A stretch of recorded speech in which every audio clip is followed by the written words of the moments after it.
Hello, everyone. My name is Olga Rosales Salinas, and I am here to present San Francisco Bay Area Moms Bloom Event and Expert Panel. Our Bloom Event is here to support new and expecting moms. Thank you, everybody, for joining us. If you are a new and expecting mom and you're here for Bloom, thank you for tuning in and for watching this expert panel. On today's expert panel, we have Randi Johnson. Randi is the founder and owner of Crib Notes Consulting. She is a parent and child educator, a professional nanny, a trained advanced newborn care specialist, a certified lactation educator, a certified postpartum doula, and she holds a BS in child development. We're so lucky to have her here today. Everybody, please join me in welcoming Randi to this expert panel. Thank you for having me. I've done a few of these now, so getting through the bios has been the funnest part. Yeah, that one's a mouthful too. There's lots of stuff, and also you guys are also amazing, and I feel so lucky to have spent my last few mornings recording these episodes. It's been very cool. Awesome. Do you want to tell us about your practice, how long you've been interested in helping moms, especially newborn moms? Tell us a little backstory about why you started doing this personally. Yeah, I have always loved working with kids and have been always, even as a kid, gravitated towards other babies and children, and loved babysitting and all of that. And so I decided to go into child development for my degree. And when I was working in the child development centers, there was kind of a disconnect where there's this kind of line with families that you don't get to kind of cross. And a lot of the time that prevents you from helping them in ways that they really want and need to be helped. And I also wasn't getting to be with the kids as much as an administrator. So I went back into nannying and I started working really close with families. And I realized that there was a need for someone that could come along and support a family start to finish all throughout their parenting journey. And I'm really passionate about helping families understand what their children are doing from a child development standpoint. Because for me personally, if I understand why it's happening and what the purpose is, it's a lot less frustrating and it's easier for me to, handle that tantrum the 500th time, or to hold the sleepy baby that won't sleep in the middle of the night except for on me, if I know the purpose behind it. Do you feel like you do that by having close relationships with your clients? How much of that is having being the ear and the shoulder to cry on for new moms? Yeah, especially in the postpartum period, it's really just about being there to support them in any way that they need. Sometimes it's just listening to them and letting them kind of get it all out. Other times it's reassuring them that their gut instinct is actually absolutely spot on and that they already know what they need to do, and just reassuring them. And then sometimes it's just like giving them the information that they need. Right now, we live in a world where we're kind of inundated with information.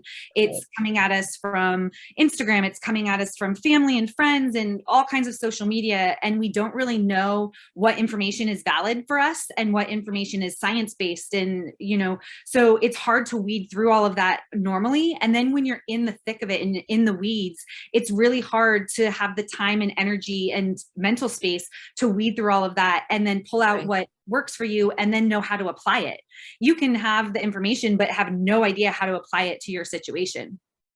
I love that. Well, thank you so much for sharing.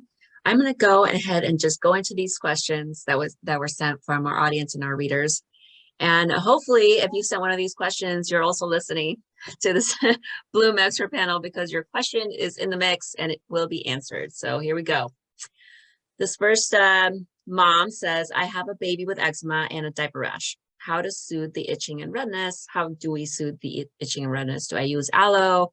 Should I just stick with cold, wet cloths? Yeah, so eczema and diaper rash can be linked. So depending on the type of diaper rash, it can be from allergies. And so if you have a really acidic poop, a poop that has that seems to be kind of really irritating the skin, a lot of the time that can be kind of a sign of an intolerance or a food allergy. And so in those situations where you seem to have a really acidic poop or a mucus in the poop or anything like that, that's a really unusual poop, you want to kind of seek out your doctor and find out if there needs to be something done about the potential for an intolerance. Usually it's just to monitor it and to make sure that it doesn't turn into something more, because with an intolerance, we want to kind of continue exposing them so that they build a tolerance. Newborns, their digestive system is not mature yet. And so one of the things that happens is the colostrum and the constant sucking allows their digestive system to kind of come on track. And so the more that it has practice with digesting and working, because in utero, the baby's digestion was all done through the placenta. So they didn't even use their digestive tract until they were born. And so now we kind of have to teach it how to work. And so by allowing it to be slowly practice and practice digesting different things, it'll slowly figure it out. A lot of people think that if there's an intolerance, we need to remove that. So like a lot of time breastfeeding moms will like do an elimination diet where they're removing cow's milk, or they're things that seem to upset the baby. Unless there's an actual allergy or a cause for where they're not gaining weight appropriately or something like that, the majority of the time your pediatrician is going to tell you that it's about time and letting their digestive system mature. As far as diaper rashes and helping with them, if you have a really bad diaper rash, I suggest using the diaper creams at that point. If you don't have diaper rash, I would not use any diaper cream. And just if you want a little bit of a barrier to help protect the skin, especially at night when they're in a diaper for a long time, is using some Aquaphor or a petroleum-based like Vaseline, so that it adds just a little bit of a barrier, but it allows the skin to breathe. Once they have a diaper rash, then use the kind of bigger guns and use the diaper cream. And then you also want to make sure that you're cleaning that area every day and allowing them time to air out. So if you want to put down something you don't care if they, go to the bathroom on, and let them just lay and kind of have some naked time, allowing it to air out and breathe is what's going to help it heal. Just a little personal anecdote. My baby had the worst diaper rash, and our doctor sent us home and said, no diaper for 3 days. Oh, wow. That's how bad it was. And we did it. We did it. He slept in a blanket. And, I was up every 2 hours at the time anyway, because of the breastfeeding. So I would just change the dirty soiled blanket. But it worked, and the skin was able to breathe, and it really encouraged us to get off of diapers a lot sooner than we would have, because his skin was so sensitive. Yeah. And he also told me this funny story. Well, not funny, but important story where moms in Africa and in rural places don't have diaper rash problems. They have no diapers. Right.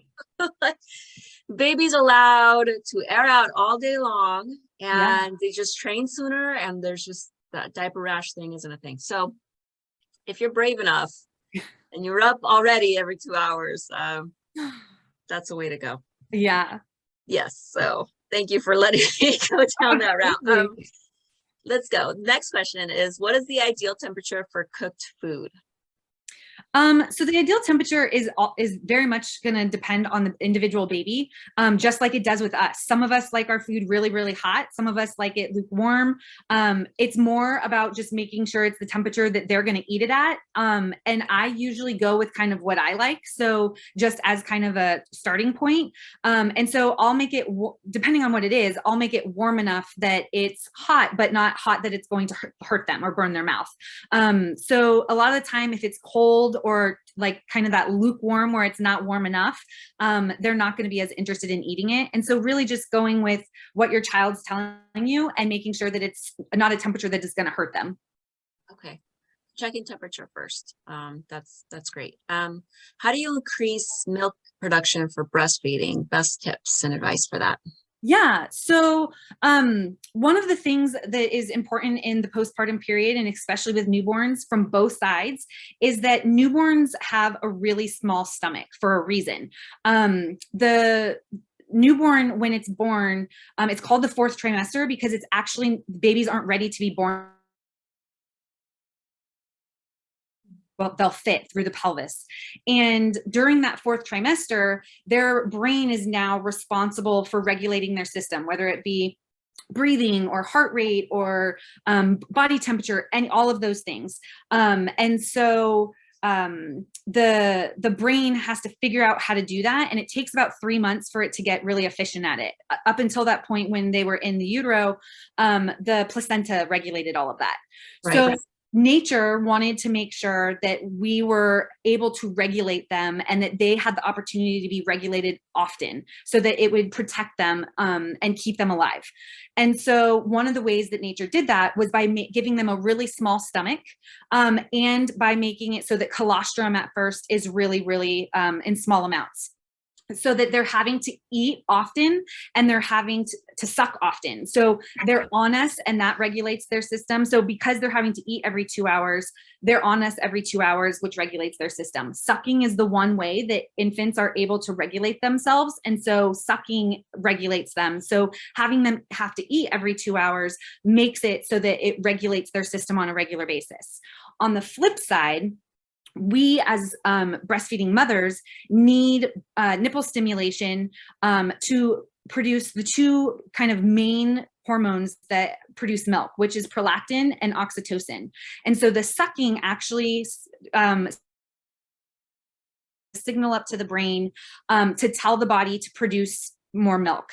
And then the pulling, like tugging of the nipple and the baby kind of touching the breast, it stimulates a release of oxytocin, which then makes the kind of little muscles around the little sacs of milk squeeze to kind of move it into the ducts. And so the best way to actually produce more milk is to remove milk. So if you're having trouble producing milk, we want to make sure that we're emptying the breast each time that we're feeding, whether that means that we have the baby do it, or if the baby doesn't completely empty the breast, we pump after to remove that milk because if the milk doesn't come out of the breast, it signals to the body, oh, they didn't use that milk. We need to pull back on supply a little bit. And so we want to show the body, hey, they used all of this milk, even if that's just us taking it out and storing it, so that the body knows to keep producing. The other way is to have that skin to skin and that nipple stimulation on a regular basis, so that your body is getting the oxytocin and prolactin it needs to produce more milk. So by feeding often and having that skin to skin often, that's going to increase it. And then by making sure that you're emptying the milk from your breast each time, because your body needs to know how much your baby is eating, and in order to kind of calibrate to how much the body needs to make. So you said something at the top of your answer that kind of stuck to me, was the fourth trimester, and this is your specialty. Yes. So focusing on all things baby, but also all things mom. Yeah. So everything that is happening in the next 3 months after birth, like everything you just said about stimulating breast milk, but also like mom's hormones and mom's rhythm when baby is laying on you, and how closely related those are. Can you speak a little bit to that and how mom is experiencing the fourth trimester? Yeah, absolutely. So mom's hormones are kind of all over the place at this point, because You don't say. once the baby leaves and the placenta leaves, that signals to the body to kind of shift all the hormones. And so we want to make sure that that oxytocin is being released into the body. And the oxytocin not only helps you to produce milk, but it helps to get your body back to where it's supposed to be. It shrinks down your uterus. It also plays a big role in the bonding with the baby. So when you have that skin to skin on a regular basis, even if it's not necessarily every time you nurse, but every time, like just throughout the day and throughout the hours, you have your baby with you, especially in that first month, that's going to make it so that your oxytocin levels are high, which bring your mood up. That allows you to operate better with lack of sleep. So our bodies are amazing. And one of the ways that they protect us through this period of time, because like I said, babies have trouble regulating their systems. And so they need a lot of help at night when they're in their sleep, which is why we have babies that don't sleep very much when they're not on us at first. And so it makes it so that we're having to be up all the time, one, to feed them every 2 hours and to help regulate them, which is exhausting for us. Moms, the oxytocin release that happens allows moms to function better with that lack of sleep. So the oxytocin release is really important to make it so that they're doing okay with the sleep deprivation. They're doing okay with the hormone shifts. They're doing okay with milk production, and with bonding and having that attachment. The oxytocin is released both in the baby and in mom, which allows them to bond. I love this. I love the work that you do. It's so important. I felt like I was like devastated every day in that fourth trimester. It was really, really hard to feel like myself. And I know that I'm not alone. Most birthing people experience this. So, and that was actually one of my goals behind starting the business and creating this role. Is I really saw a need for one person that could support all throughout, rather than someone have like a mom who's in the middle of her postpartum period and dealing with hormones and sleep deprivation and not knowing what she's doing and lack of confidence. She doesn't have the time or the energy to seek out a sleep consultant, to seek out another lactation consultant, to seek out all these different people and find somebody who understands them and works with them in a way that feels right to them and supports them. And so finding one person that they can build that relationship with and follows and supports them along throughout their journey was really important to me. So are you working specifically with moms who are having trouble sleeping, or is it like everything? It's everything. So I start with moms usually when they're pregnant and getting ready to expect their baby and expecting their baby, and then help them through the entire postpartum period. So that's going to be teaching them how to swaddle, teaching them how to bathe, answering all the millions of questions that they have, reassuring them. Sometimes it's coming and letting them sleep a little bit. A lot of the time it's just teaching them how to wear the baby, letting them know all this information about what's going on, and that most people don't know that their baby is having trouble regulating their system and needs to be held to do that.